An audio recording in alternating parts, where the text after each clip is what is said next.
તો અમે પહોંચી ગયા છે ફાઇનલી સારંગપુર અને અત્યારે વાગી ગયો છે એક વાગ્યો અને આમ તો અમે સવા બારની આસપાસ આવ્યા પણ અમે લોકોએ રૂમ લીધી ઉપર આવ્યા છોકરાઓને ઊંઘાડ્યા ત્યાં સુધી 1 વાગી ગયા અને અત્યારે હું મસ્ત ગેલેરીમાં બહાર ઊભી છું અને એટલો સરસ વ્યૂ છે ને કે તમે આમ જોઈ શકો છો એટલો સરસ ઠંડો એકદમ મસ્ત અને ઠંડો પવન અને જે પોઝિટિવ લાગે આમ એકદમ રિલેક્સ બહુ જ મજા આવે બહુ શાંતિ લાગે મને અને હું જ્યારે બી સારંગપુર આવું ને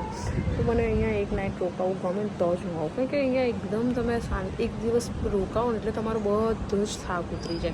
શાંતિ એટલે એકદમ શાંતિ એકદમ પોઝિટિવ વાઇબ્સ આવે અને એટલી મજા આવે ને કે વાવ તમે હું તો ગમે તેવી આમ પ્લાનિંગ ફરવાનો કરતા હોય પણ જ્યાં તમે ભક્તિવાળા સ્થાન પર જાઓ અને તેને આમ સારો પ્રભાવ હોય એની કંઈ વાત જ કંઈ અલગ છે તો મસ્ત ઠંડો પવન આવી રહ્યો છે અને હું મસ્ત બાર ગેલેરીમાં ઊભી રહી છું અને શાંતિ નિહાળી રહી છું કોઈ ખોટા જાતના વિચારો નહીં કોઈ ખોટી જાતની એવી આમ મગજ એવું કંઈ નહીં એકદમ શાંત મગજ એકદમ શાંત એટલે એકદમ શાંત હું મારું ફર્સ્ટ પ્રાયોરિટી સારંગપુર માનું છું ક્યાંય બી મને ફરવું ગમે એવું નથી કે મને ફરવું ના ગમે મને ફરવું ગમે તો મને કોઈ બી એવું કહે ને કે ત્યારે ક્યાં જવું છે તો પહેલાં ફર્સ્ટ પ્રાયોરિટીમાં હું સારંગપુર રાખું કારણ કે મને એવું છે કે બહુ દૂર ફરવા જવું ગમે પણ આમ એવું નહીં કે આમ ફર્યા વગર મને આમ એટલી બોર થઈ જવું કે આમ ક્યાંક ફરવા જોઈએ જ કે વસ્તુ આમ તેમ મને બસ આટલામાં ફેરવું ને તો હું બહુ જ હેપી છું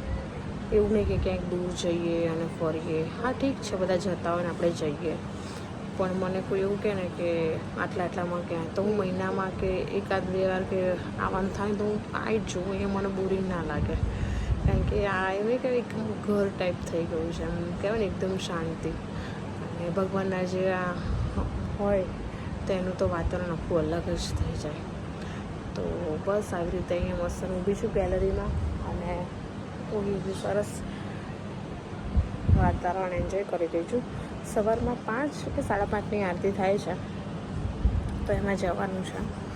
અને હવે અત્યારે તો છોકરાઓ સૂઈ ગયા અને પ્રિન્સ ગયા છે નીચે ગાડીમાં બધું સામાન લેવા તો જોઈએ હવે આગળ શું થાય છે તો જો મારો બ્લોગ કન્ટિન્યુ રાખજો ઓકે ગાઈસ બાય નેક્સ્ટ આગળનો પાર્ટ શું છે